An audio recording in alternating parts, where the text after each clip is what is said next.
নিরবিচ্ছিন্ন ঢেউয়ের গর্জন, সূর্যের সোনালি আলোয় ঝলমলে বালুকা বেলা, আর চোখ জুড়ানো নীল জলরাশি। এ যেন এক স্বপ্ন রাজ্য। আমরা কথা বলছি কক্সবাজারের পৃথিবীর সবচেয়ে দীর্ঘতম সমুদ্র সৈকত নিয়ে। বাংলাদেশের দক্ষিণ পূর্ব কোণে অবস্থিত কক্সবাজার শুধু একটি পর্যটক কেন্দ্রই নয়, এটি প্রকৃতির এক অপার বিস্ময়। ১৯২০ কিলোমিটার দীর্ঘ এই সমুদ্র সৈকত একানা বিস্তৃত, যা পৃথিবীর আর কোথাও দেখা যায় না। এখানে আসলে আপনি পেয়ে যাবেন অপার প্রাকৃতিক সৌন্দর্য। সমুদ্রের ঢেউয়ের সাথে খেলতে খেলতে যদি একটু অ্যাডভেঞ্চার চান, তবে চলে যান ইনানি বা হিমছড়ির পাহাড়ি সৌন্দর্য দেখতে। এখান থেকে সূর্যাস্তের দৃশ্য সত্যিই অবিশ্বাস্য।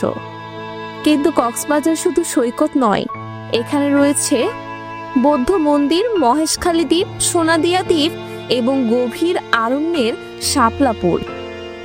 আর হ্যাঁ, কক্সবাজার এসে সামুদ্রিক খাবার না খেলে আশায় বৃথা। এখানকার তাজা মাছ, চিংড়ি, লবস্টার সবকিছু স্বাদের দারুণ এক জগৎ উন্মোচন করে। তাহলে আর দেরি কেন? পরিকল্পনা করুন আপনার পরবর্তী ট্রিপ কক্সবাজারে। উপভোগ করুন এই স্বর্গীয় সৌন্দর্য। আপনার মনে কি কক্সবাজার সম্পর্কে নতুন কিছু তথ্য আছে? কমেন্টে জানাতে ভুলবেন না। আর হ্যাঁ, ভিডিওটি ভালো লাগলে লাইক, শেয়ার এবং সাবস্ক্রাইব করতে ভুলবেন না। ধন্যবাদ।